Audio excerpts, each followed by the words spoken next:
بسم الله الرحمن الرحيم إن الحمد لله نحمده ونستعينه ونستغفره من يهده الله فلا مضل له ومن يضلل فلا هادي له وأشهد أن لا إله إلا الله وحده لا شريك له وأشهد أن سيدنا ونبينا وحبيبنا وشفيعنا وقرة أعيننا محمدا عبده ورسوله صلی اللہ تبارک و تعالی علیہ وعلی آلہ واصحابہ وازواجہ وذریتہ وبارک وسلم تسلیما کثیرا اما بعد فاعوذ باللہ من الشیطان الرجیم بسم اللہ الرحمن الرحیم وإلہکم الہ واحد لا الہ الا هو الرحمن الرحیم وقال تعالی فاعلم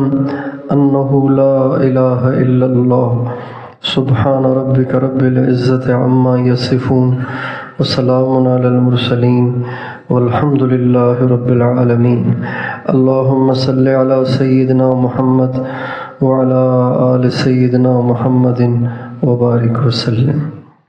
میرے محترم بھائیوں اور دوستو، انسان سراسر محتاج ہے، ہر وقت محتاج ہے، ہر حالت میں محتاج ہے۔ یہ صرف اس وقت محتاج نہیں ہے جب یہ دودھ پیتا تھا، بلکہ یہ جوان ہو کر بھی محتاج ہے، بڑھاپے میں بھی محتاج ہے۔ یہ محتاج پیدا ہوا ہے اور محتاج ہی مرتا ہے۔ یہ کبھی بھی بے نیاز نہیں ہوتا، یہ ہمیشہ محتاج ہے، اور محتاج کو ہمیشہ کسی مضبوط سہارے کی ضرورت ہوتی ہے۔ کسی کی ٹانگ ٹوٹی ہوئی ہے تو وہ خود نہیں چل سکتا، اسے بیساکھی چاہیے۔ کوئی نابینا ہو تو وہ خود نہیں چل سکتا، اسے کسی بینا کا کندھا چاہیے۔ چھوٹا بچہ ہے، نہ پیشاب کر سکتا ہے، نہ پاخانہ کر سکتا ہے، نہ اپنے کپڑے بدل سکتا ہے، تو اللہ تعالیٰ اس کے لیے ماں جیسے سہارے کا انتظام فرماتے ہیں۔ چھوٹا بچہ خود کما کے نہیں کھا سکتا، اللہ تعالیٰ اس کے لیے باپ جیسے سہارے کا انتظام کرتے ہیں۔ اسی طرح کوئی بیمار پڑ جائے، اللہ تعالیٰ اس کے لیے کسی تیمار دار کا انتظام کرتے ہیں۔ ہر محتاج کمزور کو کسی سہارے کی حاجت چاہیے۔ دنیا کے جتنے سہارے ہیں، دنیا کے جتنے سہارے ہیں، دنیا کے جتنے آسرے ہیں، دنیا کے جتنے سہارے ہیں، بھائیو یہ مرنے سے پہلے ختم ہو جانے والے ہیں، ٹوٹ جانے والے ہیں۔ صرف ایک سہارا ایسا ہے جو سب سے زیادہ مضبوط اور ہمیشہ باقی رہنے والا ہے، وہ سہارا اللہ کی ذات ہے۔ اللہ تعالیٰ کو جو اپنا سہارا بنا لیتا ہے وہ کبھی بے سہارا نہیں ہوتا۔ جو اللہ پہ آسرا کرتا ہے وہ کبھی بے آسرا نہیں ہوتا۔ جو اللہ سے امیدیں لگاتا ہے وہ کبھی نامراد نہیں ہوتا۔ جو اللہ سے مانگتا ہے اس کی جھولی کبھی خالی نہیں رہتی۔ جو اللہ کے در کا بھیکاری بن جاتا ہے، اللہ تعالیٰ اس کے اوروں کے دروں کے دھکوں سے محفوظ رکھتا ہے۔ اور جو اللہ سے دل لگاتا ہے، اللہ تعالیٰ اس کو محبوبیت عطا فرماتے ہیں۔ اور جو اللہ سے منہ موڑتا ہے، ساری دنیا اس سے منہ موڑ لیتی ہے۔ جو اللہ سے منہ موڑ لیتا ہے، اللہ تعالیٰ اس کے دل کو بے سکونی سے بھر دیتے ہیں۔ اللہ تعالیٰ فرماتے ہیں وَمَنْ أَعْرَضَ عَنْ ذِكْرِي فَإِنَّ لَهُ مَعِيشَةً ضَنْكًا وَنَحْشُرُهُ يَوْمَ الْقِيَامَةِ أَعْمَى قَالَ رَبِّ لِمَ حَشَرْتَنِي أَعْمَى وَقَدْ كُنْتُ بَصِيرًا قَالَ كَذَلِكَ أَتَتْكَ آيَاتُنَا فَنَسِيتَهَا وَكَذَلِكَ الْيَوْمَ تُنْسَى۔ اللہ تعالیٰ فرماتے ہیں جو مجھ سے منہ موڑ لیتا ہے، میں اس کی زندگی کو تنگ کر دیتا ہوں، میں اس کی زندگی کو اجیرن کر دیتا ہوں، اور قیامت کے دن اسے اندھا بنا کر اٹھاؤں گا۔ وہ کہے گا یا اللہ میں دنیا میں تو دیکھتا تھا، اب یہاں میں اندھا کیسے ہو گیا؟ اللہ تعالیٰ فرمائیں گے تو نے دنیا میں میری آیتوں سے آنکھیں بند کی تھیں، تو نے دنیا میں میری آیتوں سے، میری نشانیوں سے، میری عظمت، میری کبریائی سے اپنے آپ کو اندھا کیا تھا، اس لیے آج اس کے بدلے میں ہم نے تمہیں اندھا کھڑا کیا ہے۔ اللہ وہ سہارا ہے جو کبھی نہیں ٹوٹتا، اللہ وہ آسرا ہے جو آسرا کبھی کمزور نہیں پڑتا۔ اللہ تعالیٰ فرماتے ہیں فَمَن يَكْفُرْ بِالطَّاغُوتِ وَيُؤْمِن بِاللَّهِ فَقَدِ اسْتَمْسَكَ بِالْعُرْوَةِ الْوُثْقَىٰ، جس نے اللہ کے غیر کا انکار کیا، اللہ پہ یقین سیکھ لیا، فَقَدِ اسْتَمْسَكَ بِالْعُرْوَةِ الْوُثْقَىٰ، اس نے ایسا سہارا پکڑا ہے جو سب سے مضبوط ہے، لَن انفصام لَهَا، یہ رسی ٹوٹنے والی نہیں ہے، یہ رسی ٹوٹنے والی، یہ رسی ٹوٹنے والی۔ آپ کسی وزیر کو سہارا بنائیں، اس کی وزارت تو 5 سال کے بعد ختم ہو جائے گی۔ آپ کسی ایم پی اے کو سہارا بنائیں، کب تک ایم پی اے رہے گا؟ ہر سال بھی جیتتا رہا، ہر الیکشن میں جیتتا رہا، مرے گا بھی تو صحیح کہ نہیں؟ جب وہ مر جائے گا تو کیا کریں گے؟ لیکن جس نے اللہ کو آسرا بنایا، اللہ کو سہارا بنایا، اللہ پہ یقین کیا، اللہ سے مانگا، اللہ سے امید لگائی، اللہ پہ بھروسہ کیا، اللہ پہ توکل کیا، اللہ ہمیشہ اس کے ساتھ ہے۔ نوح علیہ السلام نے اللہ پہ یقین کیا، پار لگ گئے۔ نوح علیہ السلام کے ماننے والوں نے اللہ پہ یقین کیا، ساری دنیا ڈوب گئی، وہ نہیں ڈوبے۔ فَأَنْجَيْنَاهُ وَمَنْ مَعَهُ، ہم نے نوح کو بھی نجات دی، جو اس کے ساتھی تھے ان کو بھی نجات دی۔ ساری دنیا ڈوب گئی، پہاڑ بھی ڈوب گئے، درخت بھی ڈوب گئے، جنگل بھی ڈوب گئے۔ اتنا بڑا سیلاب تھا کہ اتنا بڑا سیلاب نہ پہلے آیا نہ بعد میں آئے گا، سب ڈوب گئے۔ جب نوح علیہ السلام نے کشتی بنائی اور ایمان والوں کو اس میں بٹھایا اور پانی نکلنا شروع ہوا، زمین سے بھی نکل رہا ہے، آسمان سے بھی برس رہا ہے، دھواں دھار بارش ہے، تو نوح علیہ السلام کی کشتی پانی پر چڑھنے لگی۔ تو نوح علیہ السلام کا جو بیٹا تھا کنعان، وہ نہیں بیٹھا۔ نوح علیہ السلام نے کہا یا بنی، شفقت بھرا لہجہ، بنیہ جو کہتے ہیں نا، بنیہ کہتے ہیں نابالغ کو۔ بنیہ کس کو کہتے ہیں؟ بالغ کو بنیہ نہیں کہتے، نابالغ کو کہتے ہیں۔ لیکن جب شفقت اپنے پورے عروج پر ہو، رحم اور ہمدردی پورے عروج پر ہو، تو پھر بالغوں کے لیے بھی نابالغوں والا لہجہ بن جاتا ہے۔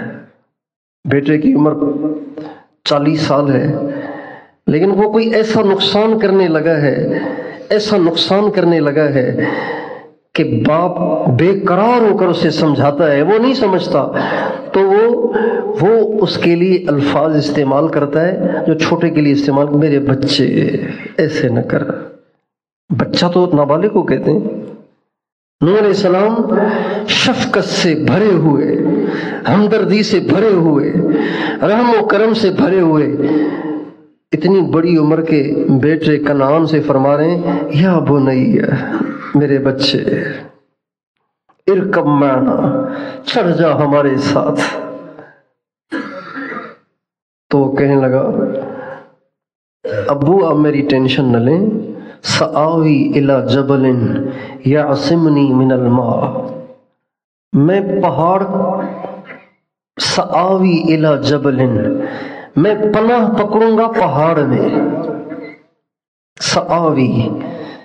سآوی کا لفظ بتا رہا ہے کہ وہ صحت مند بھی بہت تھا، تندرست بھی بہت تھا، کہ پہاڑ کی چوٹی پہ چڑھنے کے لیے انسان کو طاقت بھی چاہیے، رفتار بھی چاہیے۔ اگر جلدی چڑھنا ہو تو سین کا لفظ استعمال کر کے کنعان کہنے لگا ابو آپ دیکھنا ابھی چڑھتا ہوں، ابھی۔ اس کا مطلب ہے بہت طاقتور تھا، بہت صحت مند تھا، بہت فٹ فاٹ تھا۔ تو کہنے لگا میری ٹینشن نہ لیں، میں ابھی چڑھ جاؤں گا، آپ بوڑھے آدمی ہیں، آپ نہیں چڑھ سکیں گے، اس لیے آپ کشتی میں ٹھیک ہیں۔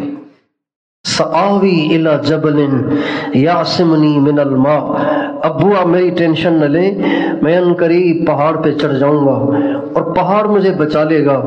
تو نوح علیہ السلام فرمانے لگے، میرے بیٹے، لا عاصم اليوم من امر اللہ الا من رحم ربی، آج اللہ کے عذاب سے کوئی نہیں بچ سکتا سوائے اس کے جس پہ اللہ رحم کرے، اور اللہ ان پہ رحم کرے گا جو میرے ساتھ اس کشتی میں چڑھ جائیں گے، لہٰذا تو کشتی سے باہر نہ رہ، میرے ساتھ چڑھ جا۔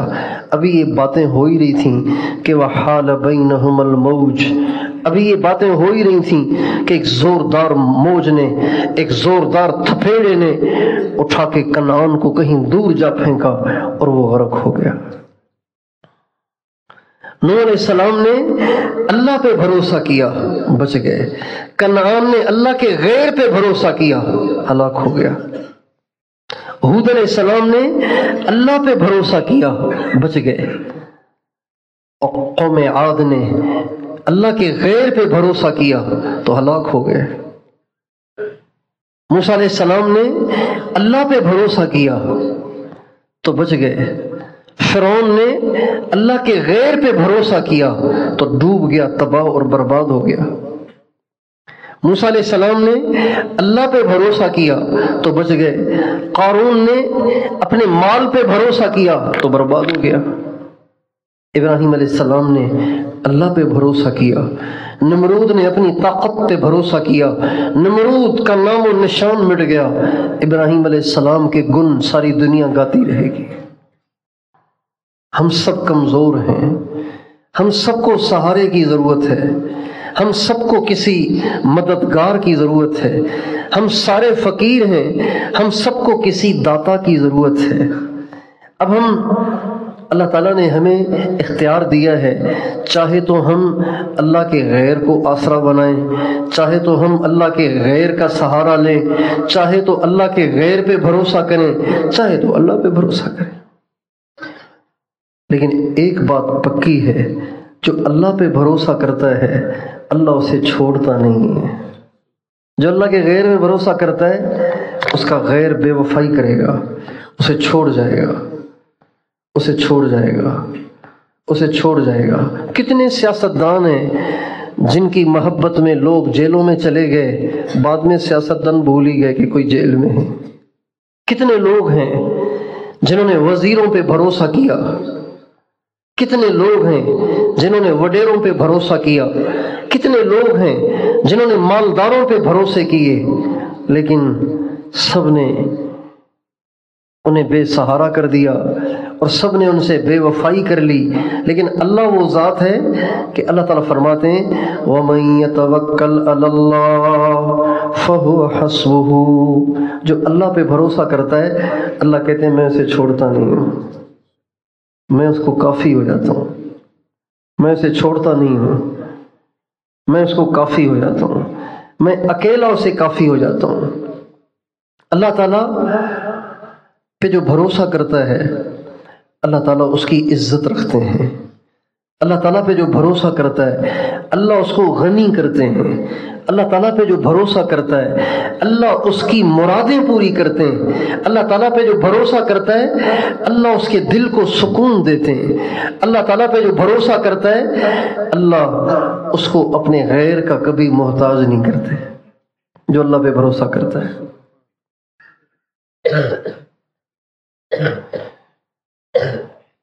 ابراہیم علیہ السلام کو جب آگ میں ڈالنے کا مشورہ ہوا تو اب یہ سوچ رہے تھے کہ جی ان کو آگ میں پھینکیں کیسے، آگ تو بہت بڑی ہے، تو اتنی بڑی آگ میں پھینکنے کے لیے تو اس کے قریب جانا پڑے گا، تو قریب کون جائے؟ جو قریب جائے گا وہ بھی تو جھلس جائے گا۔ اب کیا کریں؟ چنانچہ شیطان نے ان کو ایک ٹیکنیک بتائی، پھینکنے کا ایک آلہ بنانے کا طریقہ دیا، اس کو کہتے ہیں منجنیک۔ یہ بندوق کے ذریعے سے گولی کا پھینکنا، کلاشنکوف اور پسٹل کے ذریعے سے گولی کا پھینکنا، ٹینک کے ذریعے سے گولے کا پھینکنا، توپ کے ذریعے سے گولے کا پھینکنا، یہ ساری چیزیں بعد کی ایجاد ہیں۔ اس سے پہلے پھینکنے کا کوئی انتظام نہیں تھا دنیا میں۔ سب سے پہلے شیطان نے نمرود کی فوج کو منجنیق بنانے کا طریقہ سکھایا، انہوں نے منجنیق بنایا اور حضرت ابراہیم علیہ السلام کے کپڑے اتار دیے، ان کو رسیوں سے باندھا۔ ہمارے نبی کا ارشاد ہے کل قیامت کے دن جب لوگ پیش ہوں گے تو سب کے سب ننگے ہوں گے۔ دنیا کے جتنے انسان قیامت کے دن اٹھائے جائیں گے وہ سب کے سب ننگے ہوں گے۔ اما عائشہ نے کہا یا رسول اللہ پھر شرم نہیں آئے گی؟ اتنے سارے ننگے ہوں گے تو شرم نہیں آئے گی؟ اب علیہ السلام نے فرمایا عائشہ، لوگوں کو آخرت کی دہشت اور لوگوں کو آخرت کا غم اور جہنم کا خوف اتنا دامنگیر ہوگا کہ ان کا کسی اور کی طرف خیال اور دھیان ہی نہیں جائے گا، ننگے ہوں گے۔ پھر آپ فرماتے ہیں اول من یقصی یوم القیامہ، سب سے پہلے جسے قیامت کے دن کپڑے پہنائے جائیں گے وہ حضرت ابراہیم ہوں گے، اس لیے کہ اللہ کے لیے ان کے کپڑے اتارے گئے تھے، لہذا اللہ قیامت کے دن سب سے پہلے ان کو کپڑے پہنائیں گے۔ رسیوں سے باندھا گیا، منجنیق میں بٹھایا گیا اور پھر آگ کی طرف پھینکا گیا۔ اب کوئی چیز پھینکی جائے تو جہاں اسے پھینکا جا رہا ہے جو اس کا نشانہ ہے وہاں تک پہنچنے میں منٹ نہیں لگتے، سیکنڈ لگتے ہیں، سیکنڈ لگتے ہیں۔ ان سیکنڈوں کے بیچ میں، ان سیکنڈوں کے دورانیے میں فرشتے آئے، پانی کا فرشتہ اور ہوا کا فرشتہ، اور دونوں فرشتوں نے آ کے حضرت ابراہیم علیہ السلام کو مدد کی پیشکش کی کہ آپ اگر حکم کریں تو ہم بجھا دیں اسے، اگر آپ حکم کریں تو زوردار ہوا چلا کے اڑا دیں اسے۔ تو حضرت ابراہیم علیہ السلام فرمانے لگے کیا آپ کو اللہ نے بھیجا ہے؟ کہا بھیجا نہیں ہے، بات ہے صاف صاف، بھیجا نہیں ہے اللہ نے، ہم نے اللہ سے پوچھا تھا تو اللہ نے فرمایا ان استغاث بکم فاغیثوہ، اگر وہ تمہاری مدد کو قبول کر لے تو بے شک کر لینا، اور اگر وہ قبول نہ کرے تو پھر تم بیچ سے ہٹ جانا۔ چنانچہ حضرت ابراہیم علیہ السلام فرمانے لگے جب اللہ نے حکم نہیں دیا تو پھر تم سے مدد لیتے ہوئے مجھے حیا آتی ہے۔ چنانچہ فرشتے پیچھے ہٹ گئے۔ اب حضرت ابراہیم آگ کے قریب ہی پہنچ گئے، جب آگ کو ابھی ٹچ نہیں کیا تھا اس سے پہلے اللہ تعالیٰ کی طرف سے حکم آیا یا نار کونی بردن وسلام علی ابراہیم، اری آگ تو اوروں کے لیے گرم تھی لیکن میرے ابراہیم کے لیے گرم نہ رہنا، میرے ابراہیم کے لیے ٹھنڈی ہو جا سلامتی والی۔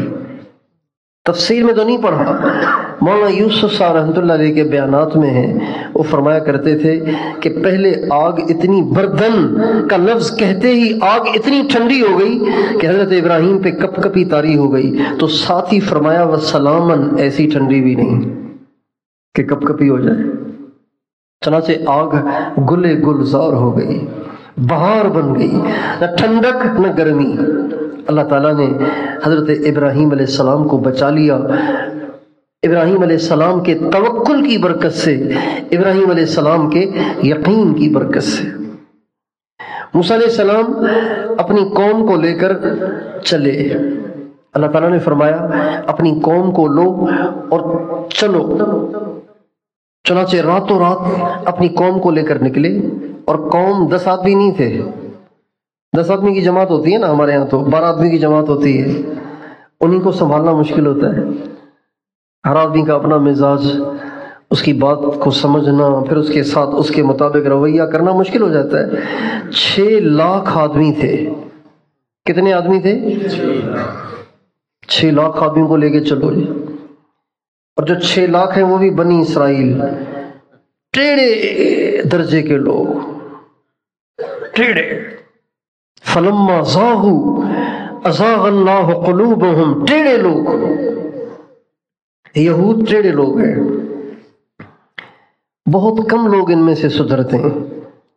نبی کریم صلی اللہ علیہ وسلم کی بعثت ہوئی، مشرکین مکہ دھڑا دھڑ اسلام میں، کرسچن عیسائی دھڑا دھڑ اسلام میں، یہودی نہیں۔ ایک آدمی مسلمان ہوا، عبداللہ ابن سلام، اور چند ان کے ساتھ اور، بس ہزاروں کی آبادی میں سے یہ 3-4 آدمی، ایسے ٹیڑے اور خرمغز لوگ، 6 لاکھ آدمی۔ اب ان کو لے کے چلے، چلتے چلتے ساری رات سفر کیا، ساری رات کو نکلے تھے، ساری رات سفر، چلتے چلتے چلتے چلتے جب سورج طلوع ہوا اور روشنی ہوئی، اشراق کا وقت ہوا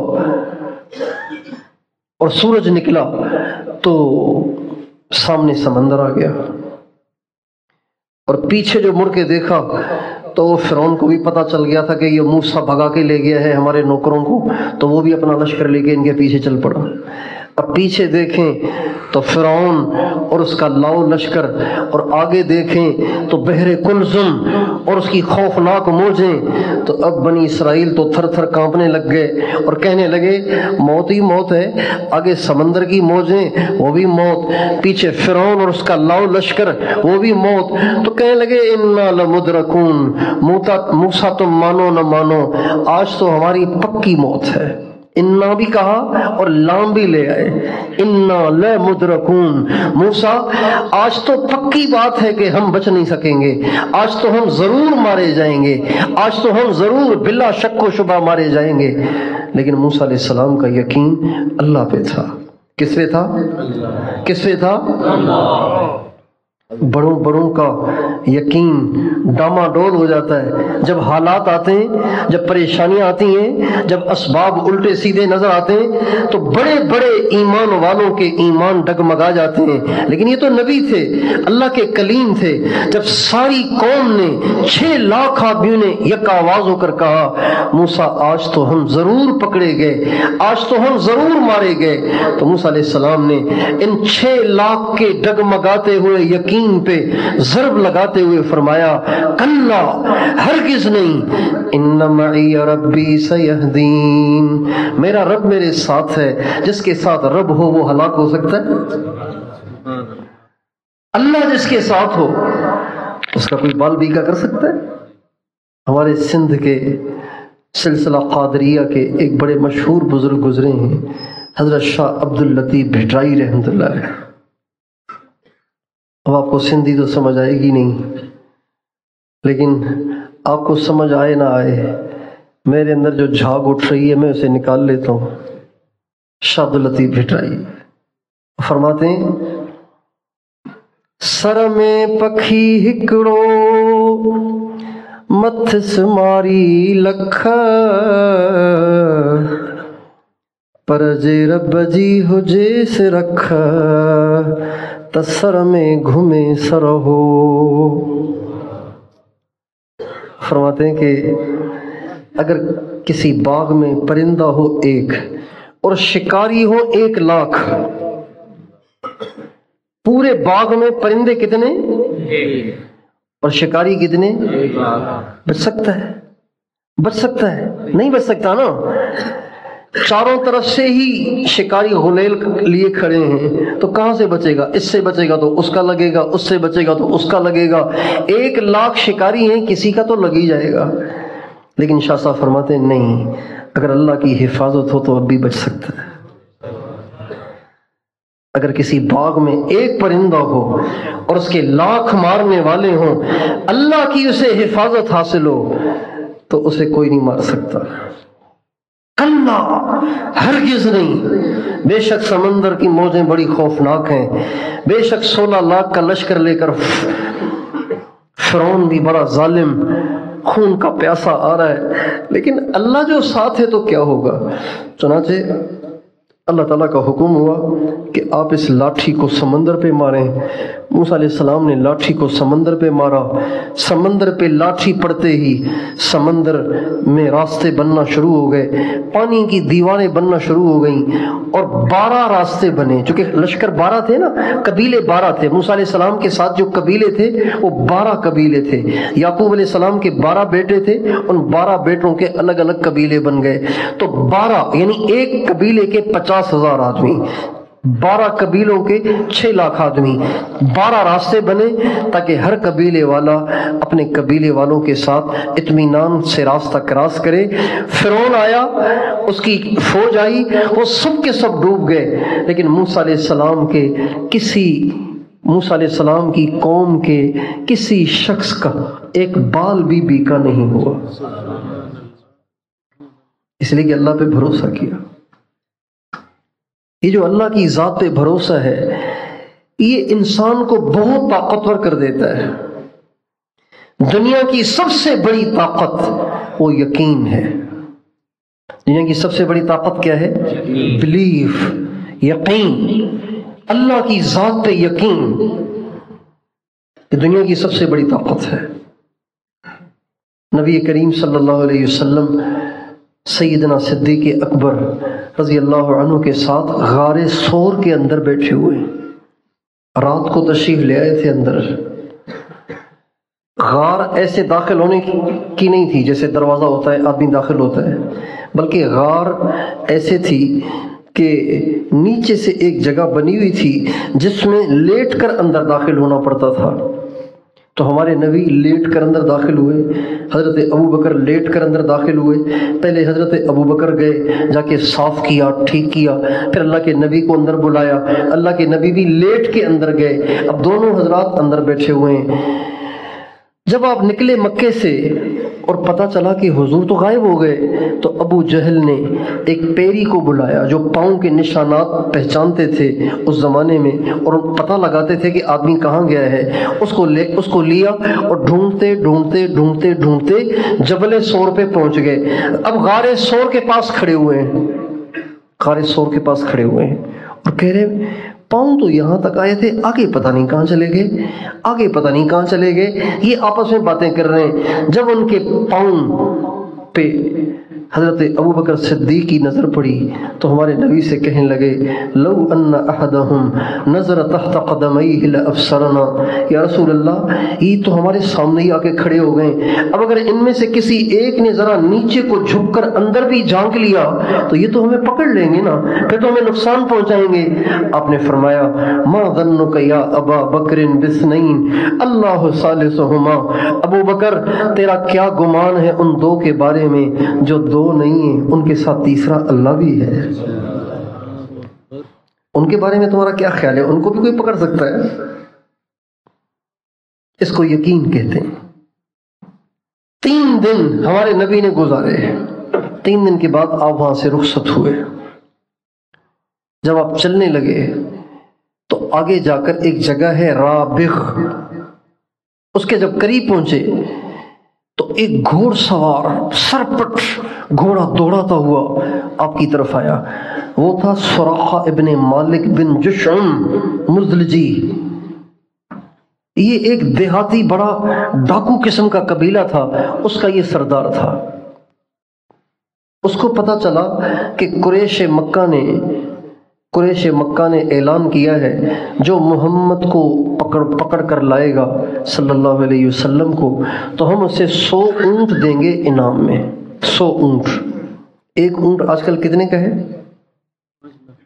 5 لاکھ کا، تو 100 اونٹ کتنے کے ہو گئے؟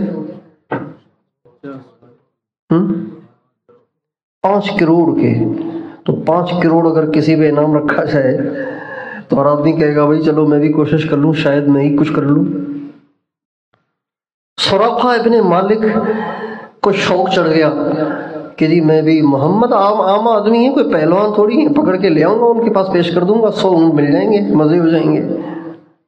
تو سراقہ ابن مالک اپنے گھوڑے کو سرپٹ دوڑاتا ہوا آ رہا ہے۔ جب دور سے غبار دکھائی دیا تو حضرت ابوبکر صدیق چونکہ گارڈ تھے نا، باڈی گارڈ تھے، تو باڈی گارڈ کو چاروں طرف نظر رکھنی ہوتی ہے۔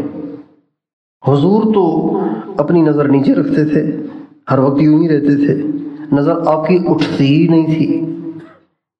اب حضور تو یوں جا رہے ہیں اور سیدنا صدیق اکبر چونکہ باڈی گارڈ ہیں تو ہر طرف دیکھ رہے ہیں کہیں سے سرکار کو کوئی نقصان نہ پہنچائے۔